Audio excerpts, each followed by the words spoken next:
Hello दोस्तों, welcome to my channel. आज हम बात करेंगे मेटाबॉलिज्म की। मेटाबॉलिज्म और bio transformation. Bio transformation means alteration of drug in living organism. Bio transformation modify drug activity and change nature of the drug so the drug easily excreted from body. Biotransformation render the drug more water soluble, more ionizable, less bound to plasma protein and less toxic. दोस्तों, हमने जब absorption की बात की थी तब हमने बात की थी अनआयोनाइज्ड ड्रग। अनआयोनाइज्ड ड्रग मोर लिपिड सॉल्युबल होती है, मोर लिपिड सॉल्युबल होती है और ये एब्जॉर्प्शन इसका बढ़ जाता है। जितनी ज्यादा लिपिड सॉल्युबिलिटी हो ज्यादा होगी उतना ही एब्जॉर्प्शन ज्यादा होगा। जब हमने डिस्ट्रीब्यूशन की बात की थी तब भी हमने देखा था जितनी ज्यादा लिपिड सॉल्युबिलिटी होगी डिस्ट्रीब्यूशन भी ज्यादा होगा।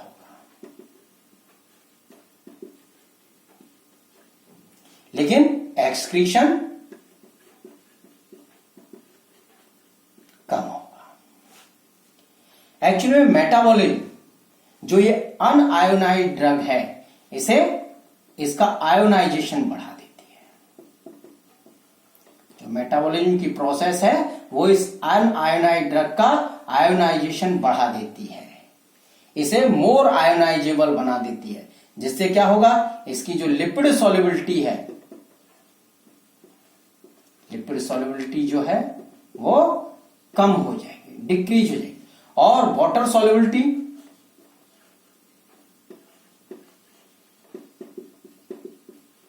बढ़ जाएगी। और जितनी ज्यादा ड्रग वाटर सॉल्युबल होगी उतना ही जल्दी बॉडी से एक्सक्रीट आउट होगी बाय यूरिन।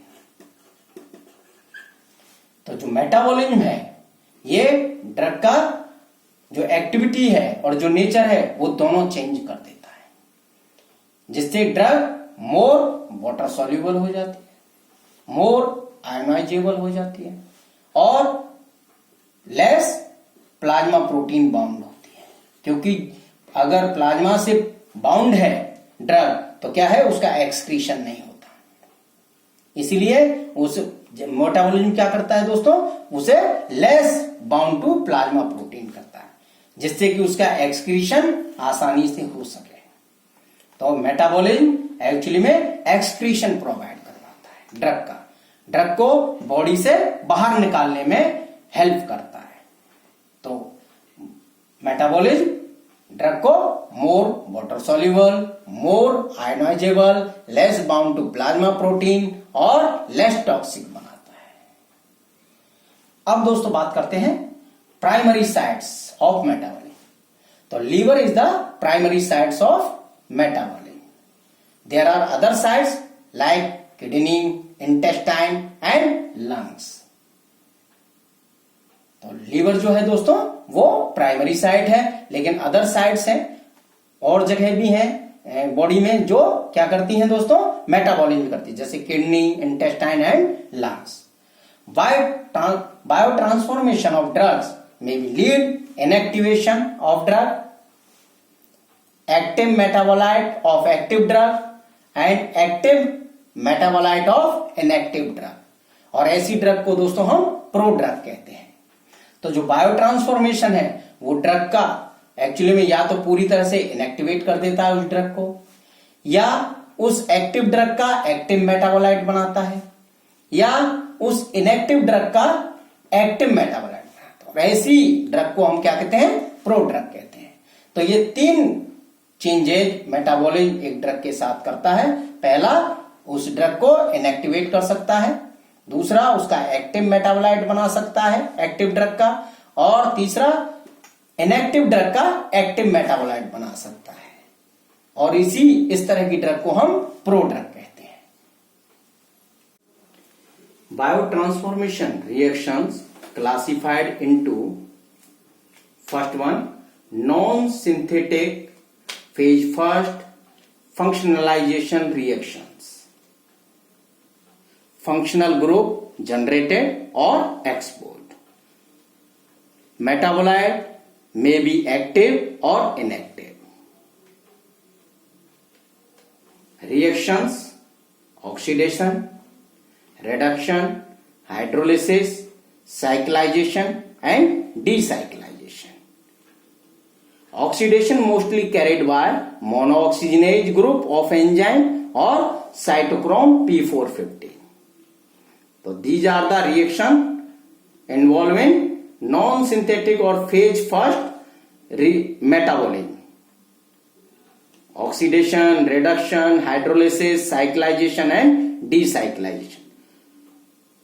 दोस्तों, इस नॉन सिंथेटिक और फेज फर्स्ट और फंक्शनलाइजेशन रिएक्शन में जो फंक्शनल ग्रुप है वो जनरेट होता है या एक्सपोर्ट होता है, और जो मेटाबोलाइट है वो कैसे होते हैं, एक्टिव या इनएक्टिव। एक्टिव मेटाबोलाइट वो मेटाबोलाइट है जो लिविंग सिस्टम या लिविंग ऑर्गेनल्स के साथ इंटरेक्ट करते हैं, और इनएक्टिव जो इंटरेक्ट नहीं कर सकते। सेकेंड टाइप ऑफ रिएक्शन है सिंथेटिक और फेज सेकेंड और conjugation reactions. And endogenous radical conjugated to drug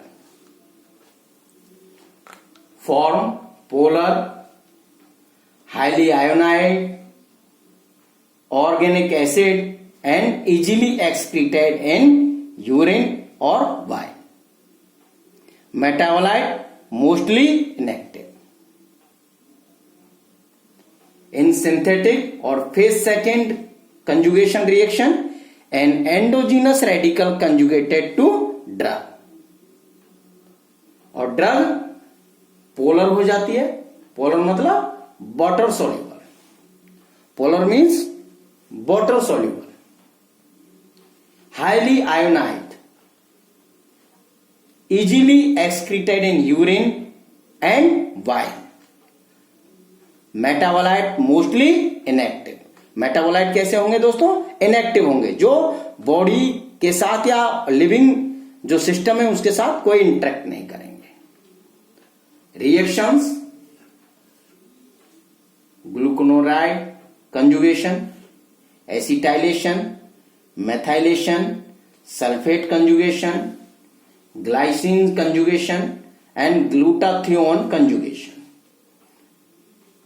तो सिंथेटिक और फेज सेकेंड और कंजुगेशन रिएक्शन में जो रिएक्शंस हैं, इंपॉर्टेंट रिएक्शंस हैं जो ये मेटाबॉलिज्म, जो फेज सेकेंड मेटाबॉलिज्म प्रोवाइड करवाती हैं, वो है glucuronide conjugation, acetylation, methylation and sulfate conjugation, glycine conjugation and glutathione conjugation।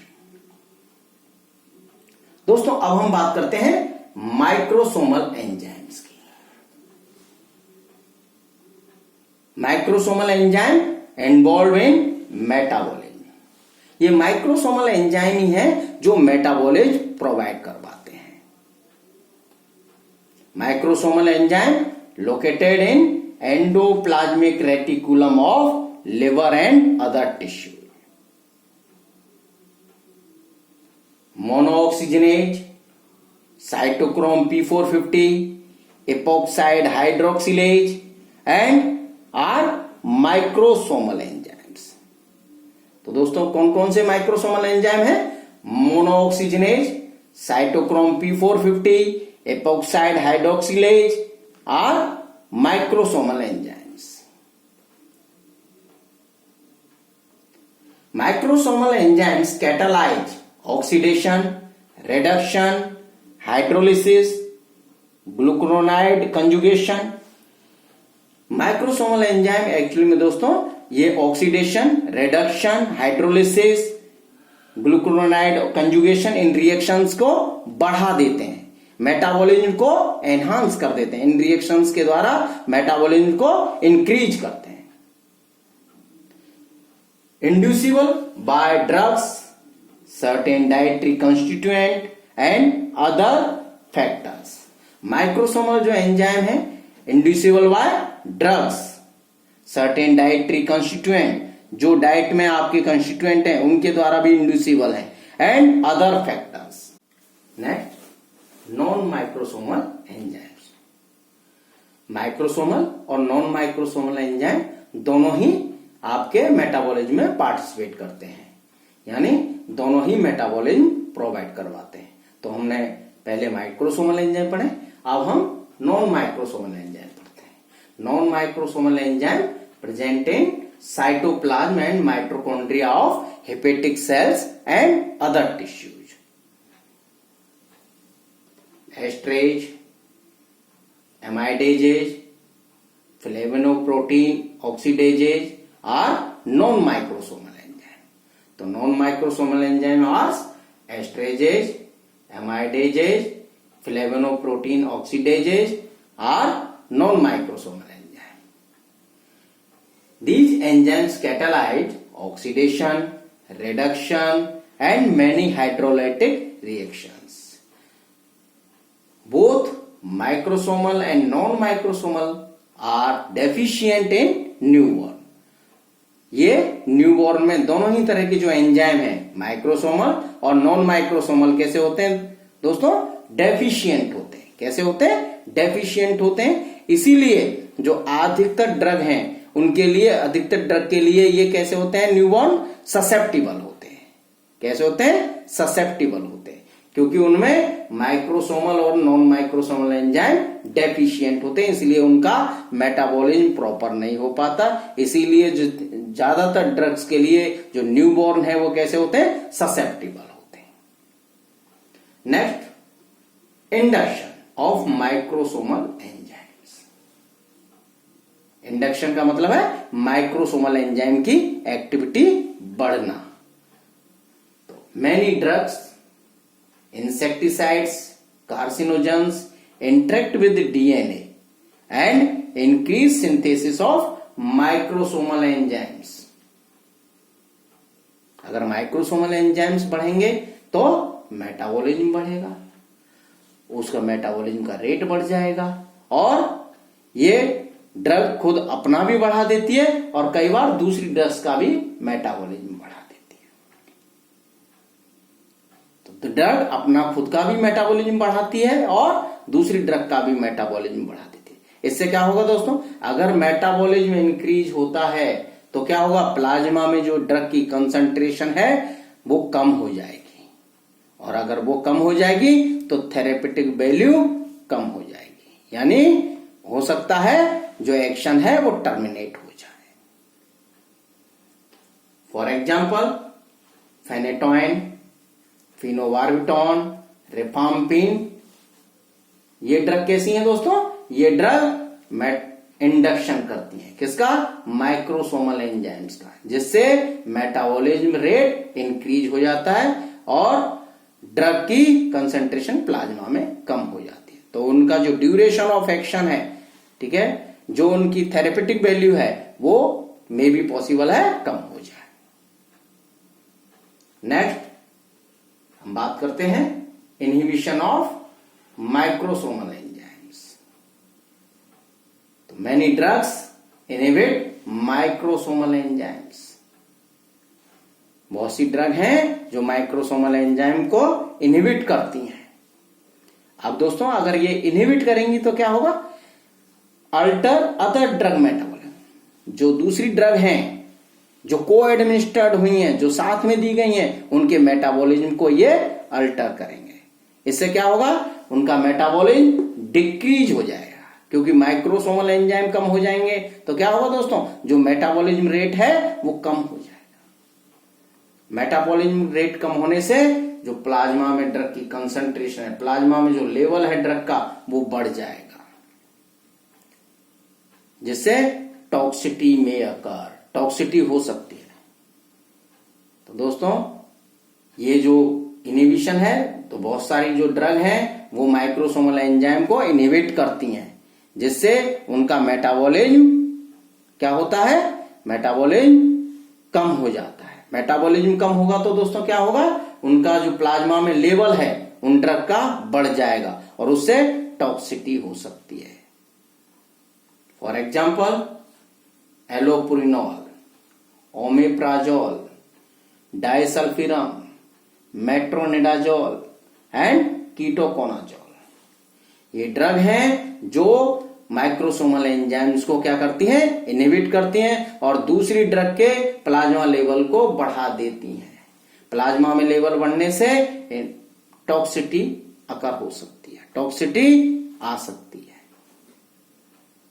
अब हम बात करते हैं factor affecting metabolism, factors affecting metabolism. तो फर्स्ट फैक्टर है dose and frequency of drug, जो मेटाबॉलिज्म को अफेक्ट करती है। Second species and strains. दोस्तों यहां दो तरह की चीजें हैं, पहला है फास्ट एसिटाइलेटर और दूसरे हैं स्लो एसिटाइलेटर। जो फास्ट एसिटाइलेटर है इसका मतलब उनमें मेटाबॉलिज्म जल्दी हो रहा है, यानी मेटाबॉलिज्म रेट ज्यादा है। और जो स्लो एसिटाइलेटर है इसका मतलब है मेटाबॉलिज्म रेट जो है वो कम है। नेक्स्ट फैक्टर है age. Children have lesser quantity of enzyme. जो ये माइक्रोसोमल एंजाइम और नॉन माइक्रोसोमल एंजाइम है, इनकी चिल्ड्रन में जो क्वांटिटी है वो कम है।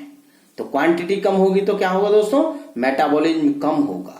और जब मेटाबॉलिज्म कम होगा तो क्या होगा, कंसंट्रेशन बढ़ जाएगी प्लाज्मा में। कंसंट्रेशन बढ़ेगी तो टॉक्सिटी में अकर, टॉक्सिटी हो सकती है।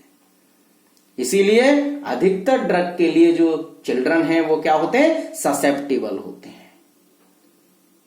नेक्स्ट फैक्टर है एंजाइम इंडक्शन एंड इनहिबिशन।